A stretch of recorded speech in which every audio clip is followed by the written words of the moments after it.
This is Christine A. Smith, founder of the Pre-Act Your Age Journal and host of the Aging Better Network, a website of resources for actively retired individuals. My guest on this podcast will introduce their own product or service in just a few minutes.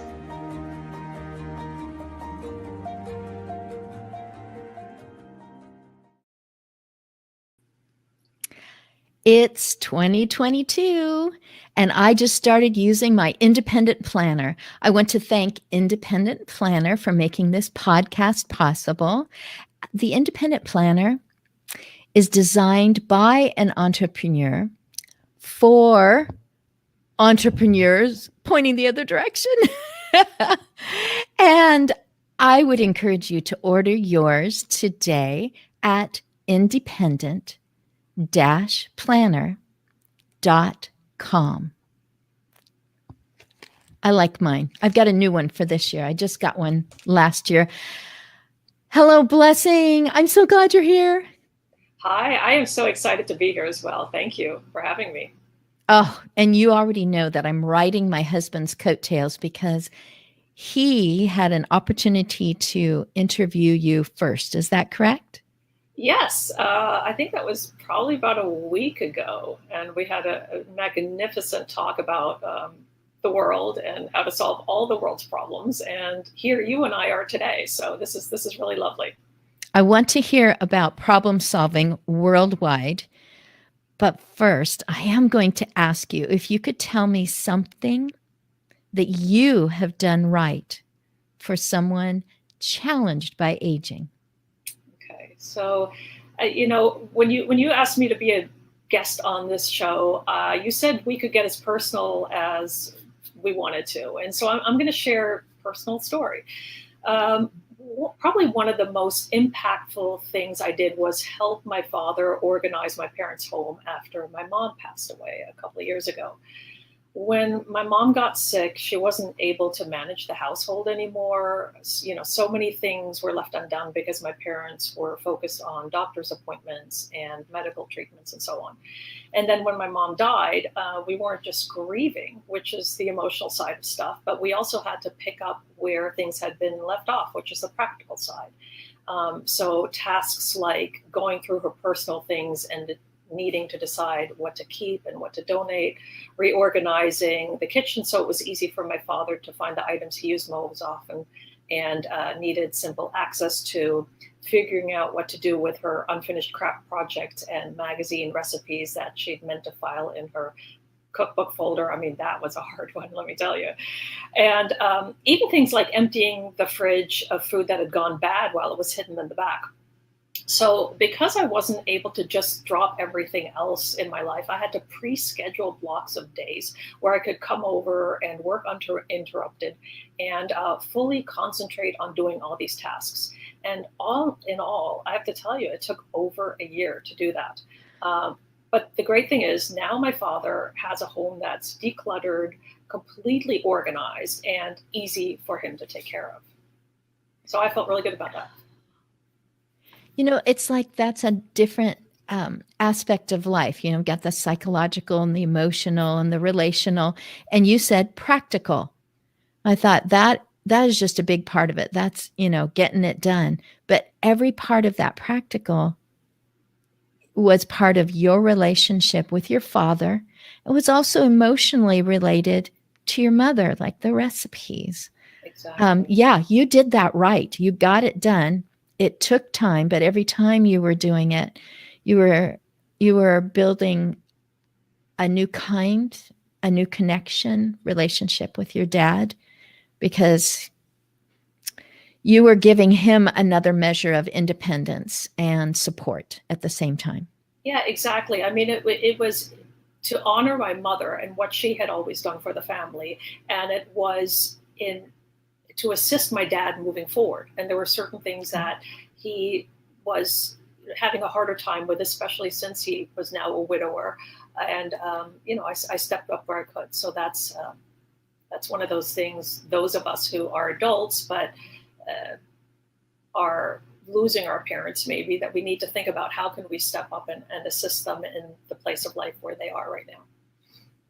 Well, this may be part of that story. Describe how you felt when you faced an aging crisis for which you were unprepared. Yeah. So to continue what I was just sharing, basically, when my mom got sick, my family was definitely not prepared for how much time and energy it was going to take to deal with all of the healthcare professionals, scheduling of treatments, and managing her later on her care at home. There honestly really did not seem to be enough hours in the day to do all of this. My mom, as so many of her generation, and even women today, she was truly the nucleus of the family, had always been there for everyone. And then when she wasn't able to do that anymore, and she was now the person who needed help, it was a difficult emotional transition for everyone, herself and everybody else in the family. So intellectually, we all know that eventually people die, but it's something we often put off thinking about because we figure if we don't think about it, maybe it's not real. And so we sometimes avoid doing or talking about the things that we should be doing right now, thinking that we're going to still have enough time. And that's really a mistake. So in my particular situation, I thought I still had all of the time in the world with my mom until it turned out we didn't. So I guess to your listeners and everybody listening to this today, I would urge them not to wait and instead do all of the things that you want to with your aging parents. Ask them questions about their life, ask them things that you've always wondered about, and truly enjoy the time you have together. And if you're the older person, and many of your listeners will be, and I'm definitely getting there, I would suggest to reach out to your family, whether that's your siblings, your children, your grandchildren, or best friends, if that is part of your family, and make as many wonderful memories as you can. Because believe me, it will make a heck of a lot of difference to those you love when you're gone one day. And it's wonderful in that moment. Yes, exactly. I mean, live in the moment, but also realize the gift you're having with somebody that they can look back on when they are left behind. I think of some of the things my mom and I did, and it's funny, certain things come into play now that I never thought about. But maybe it's part of certain anniversaries or events, and I know I can't pick up the phone. And then I remember what she said or what she did. And I, through the tears sometimes, are getting choked up, but it also warms my heart at the same time. So those are things that I hold near and dear. And I would imagine most people do as well. Absolutely. I did not hear your responses before we started this recording. And every time I'm listening to someone, I'm just like, oh, yes, thank you. Good advice for me. And I'm the one that's hosting.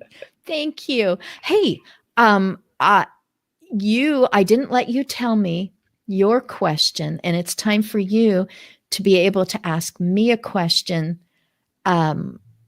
This is it. Go for it. Okay, so I do have a question for you. And what I really want to know is, what would you say people should do to best navigate being a member of the sandwich generation? In other words, where they're helping elderly parents and at the same time maybe also raising children at home or supporting a grown child, or maybe just meeting other obligations they have, such as work, other things that they have to do in their life, but they're being pulled in a lot of different directions. So I'd love to hear your thoughts on that. That was a good description of the sandwich person. So here's big, thick pieces of bread, and there you are in the center. I have recently talked about this, so I'm going to gather my thoughts, and we're just going to go to a quick break.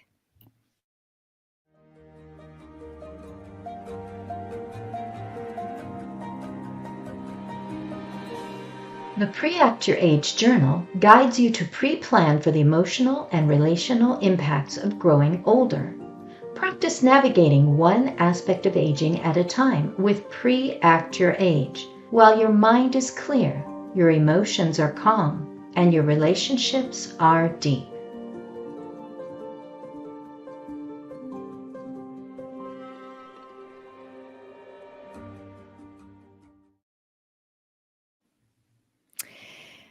Andrea, our audience deserves to hear an answer to your question, and they deserve to hear what it is that you do. So that means I'm going to segue to the lightning round, because I'm always a but first kind of a person. Hang in there, audience. We're going to get to the answer and what she does in just a moment. Lightning round means fast. So numbers 1 through 7, you think what number you want to call off while I just let the audience know that she is going to respond with either generally or specifically a relative, friend, professional, confidant, designee, document, could be an organization, a website, or something I haven't thought of, to respond to this scenario in which she is either unable or unavailable to make a decision or to voice her decision on her own. She'll have to defer that to someone. So, numbers 1 through 7, which one do you want? 3. You got it. People around you go on talking normally, and you want to add to the conversation, but your mind and your mouth seem to be disconnecting. Even though you are still conscious and your hands can move, you're not able to form words. Who or what will you write on a napkin so that when they become aware that something is wrong, or if you do lose consciousness, you will be well represented when the ambulance arrives? Okay, these are not easy questions, Christina. Not at all. No, They are so many layers designed. to this. So many layers to this. They are designed to be. I wasn't prepared. I wasn't expecting this at all. Right. So what I would probably jot down, because I'm guessing in a situation like this, I'm not thinking very clearly, but I know something's wrong. Need help, fuzzy thoughts, feeling weak, call 911 emergency. That's a lot of words, but I would try to scribble it down. If not, then just need help, call 911, and hand it. If it's a napkin and I'm with anybody at the table, I hand it to the person there. If I'm eating by myself, I hand it to a server, a waiter or a waitress. That would be my answer, I suppose. Yes. Well, that is the right thing to do. If someone sees, well, all of your answers are right, by the way. All of my guest answers are right because it is for them. Someone sees 911 written and they're thinking, why aren't you answering? It's like, it's something wrong. And, and by then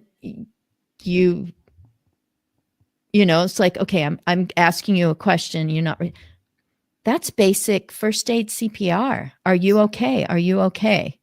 Before you start doing something to someone. Exactly. All righty. I'm going to give you another one. Numbers 1 through 7. 5. It's not a question anymore whether your decades of independent driving are coming to an end. They are coming to an end. It's only a matter of how, so that you don't continue to experience the negative feelings that you're feeling right now.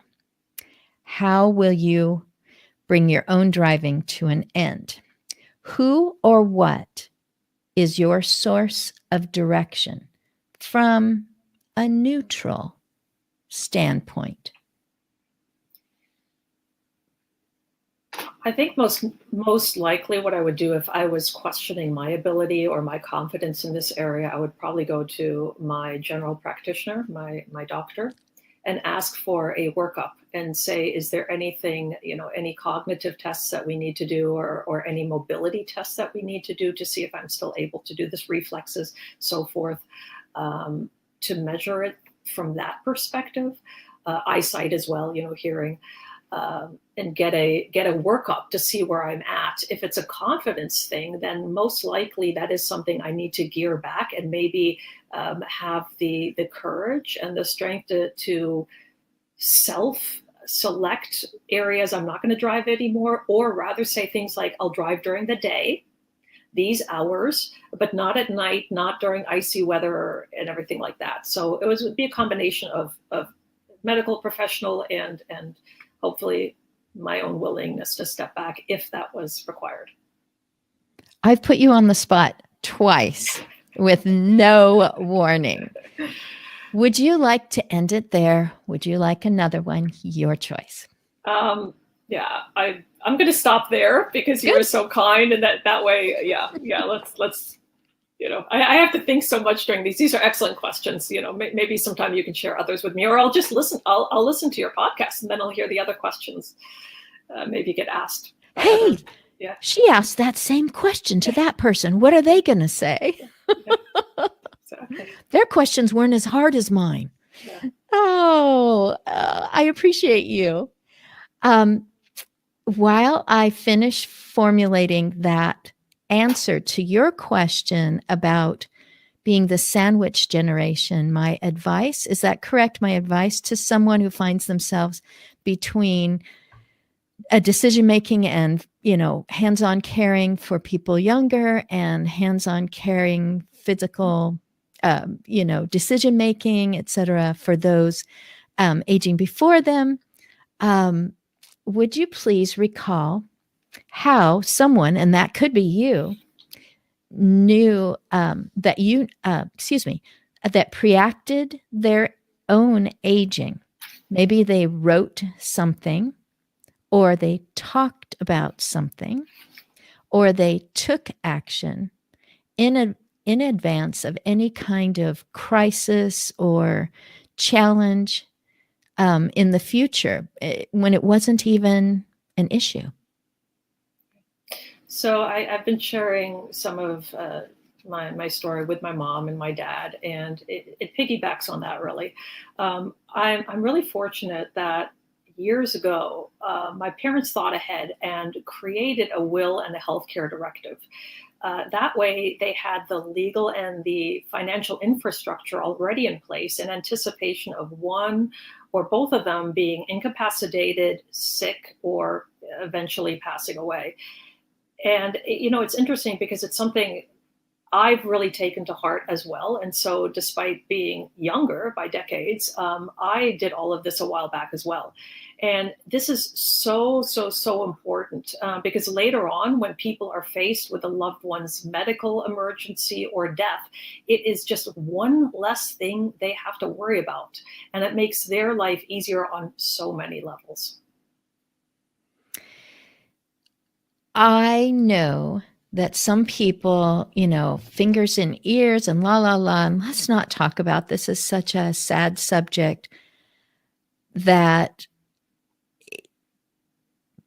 people who have been through it, they've already taken care of, like you said, the documentation. It's neutral, but it's emotionally charged.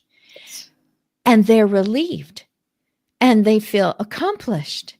And people keep saying, we want to get on the same page on this. There it is. It's a page. And, so your own wishes are your own. But that other person goes, I'm informed now. I didn't know that was important. Boy, you've just brought up a lot of memories with myself and my mother, even in recent months. Just so many different short conversations, and we still have fun together. Yes. Going back to the earlier point we were making, right? You're still making memories with your mom, so that's great. Yay. Yeah. My answer to your question is really similar. So what I'm promoting or what I'm offering, the Pre-Act Your Age journal, it's one page at a time, one aspect of aging at a time, very general aspects. And I want to cue in on reward, self-rewarding. So a lot of people talk about self-care in stressful situations. And so part of going through that page, which you can do with somebody younger than you, and help them to see life from your perspective. So they're like, oh, for example, we're both moms. Is that correct? Yes. Yes. Oh, mom, remember when you said such and such, or what was that thing that you said? And you can look back, on that. And then you get to reward yourself. You get to come up with that thing that you love to do, that you're saying, you know what? I did. We had a good conversation about that today. Now I'm going to choose one of my rewards that I have written down there. It's like it forces you to have fun because you did it. You talked about something and isn't an issue yet.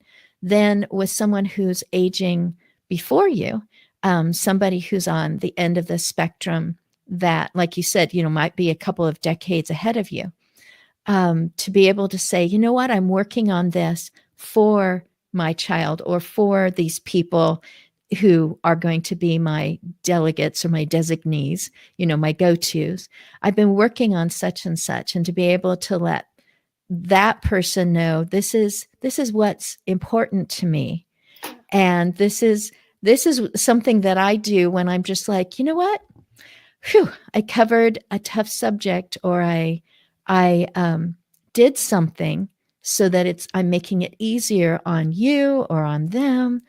And so they can see it, and I say the excuse is you can say, I spent money on this thing, and the person that wrote it says I have to talk to somebody about kind of an awkward subject. So if we could just get through this really fast. And so it's like that piece of paper is separate. It's what's making you have a conversation about something. And maybe you really wanted to have a conversation with that person, either end of the spectrum, or it could be your peer, it could be your partner, your, best friend, whatever. It's like, oh, well, we kind of had to talk about it because it's here on this page.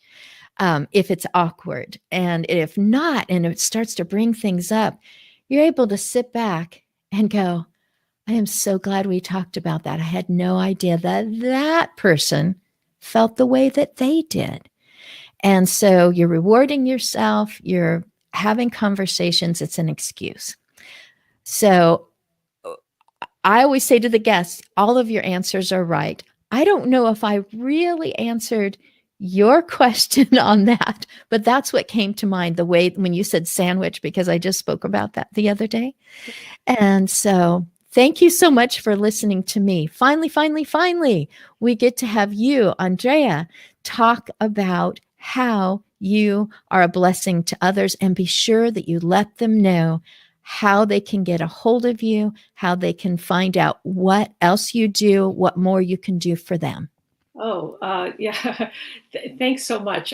If it's all right with you, I would just like to explain a little bit about my background and explain how I got to where I am today. And I'm the founder of Ready When Stuff Happens Life Organizer System. And some years ago, this is really how I began. Some years ago, I was in my apartment when suddenly the floor started to shake and the walls started to shake and things started falling off of the shelves. Fortunately, my instincts kicked in and I raced down the stairs and out of the building. And it's a really good thing I did, because even though earthquakes never happen there, apparently that day one did, right? Who would have thought? I didn't at the time. It was very, very scary. And then flash forward a couple of years, I'm now in a different town, in a different state, in an entirely different part of the country. And I get an emergency alert on my phone with a tornado warning saying everyone needs to seek shelter immediately. And I'm thinking, oh, great. And I barely had time to put my companion animals in their pet carrier, grab my purse and keys, and flee to the basement of the laundry room, which was the safest part of the building. Let me tell you, sitting on a cold basement floor with a bunch of other scared people while the town's emergency sirens are going on in the background is not fun at all. And it was really made worse when I was thinking about all of the other important stuff I had left behind and didn't take with me because I couldn't locate it in time. And then a few years after that, and yes, you're probably thinking, hang out with Andrea and you're really going to have all these adventures you don't want to have.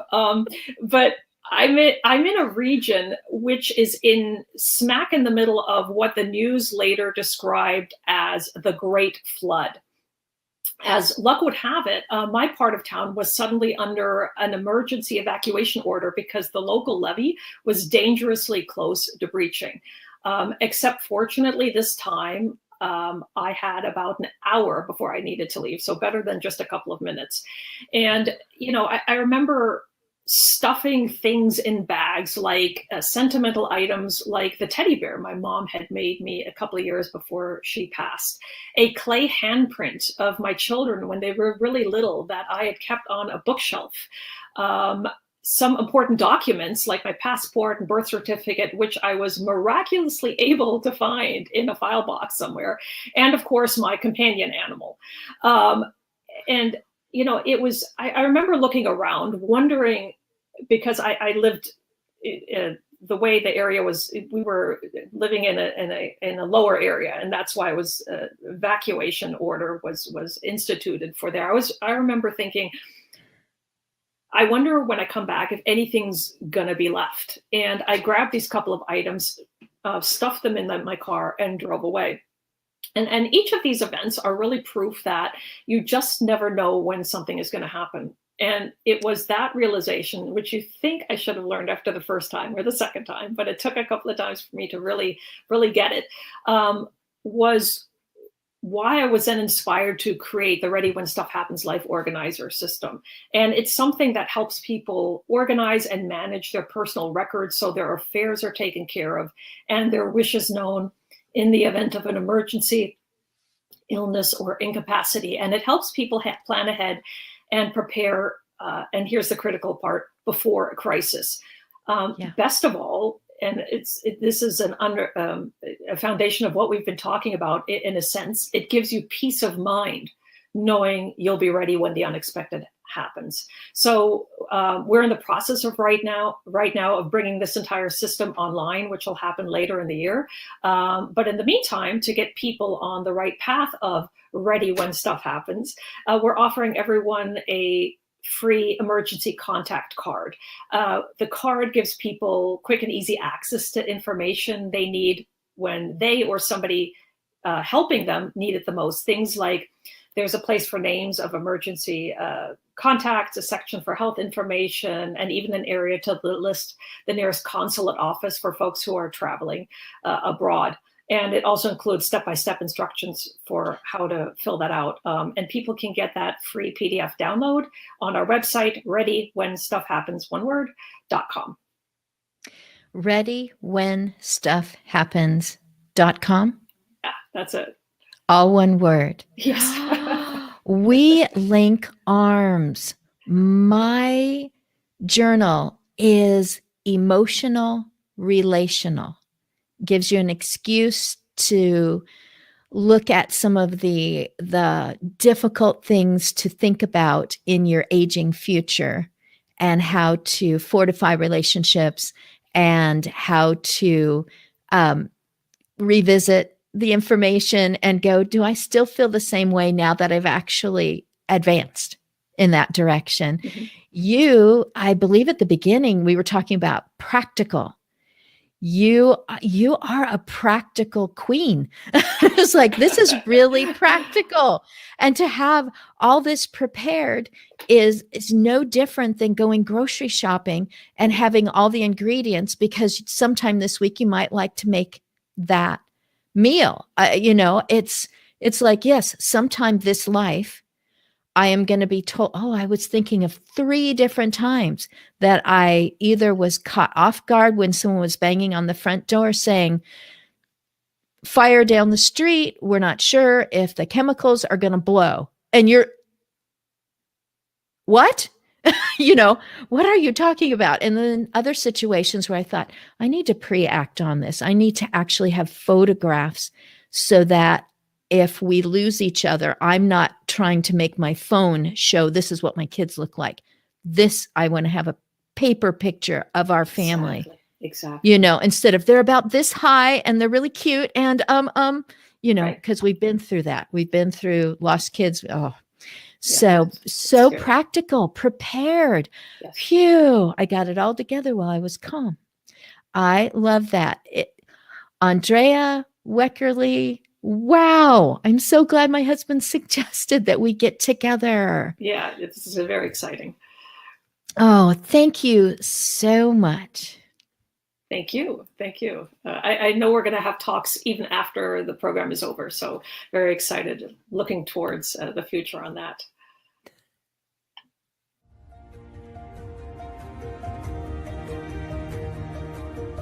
Please visit my guest. You'll find their link in the show notes.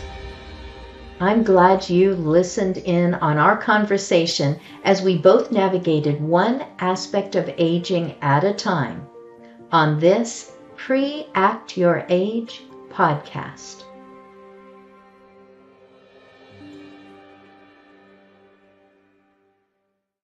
All of the ideas and thoughts expressed on any Pre-Act Your Age podcast are candid conversations and opinions. For medical, financial, or legal advice, consult a professional.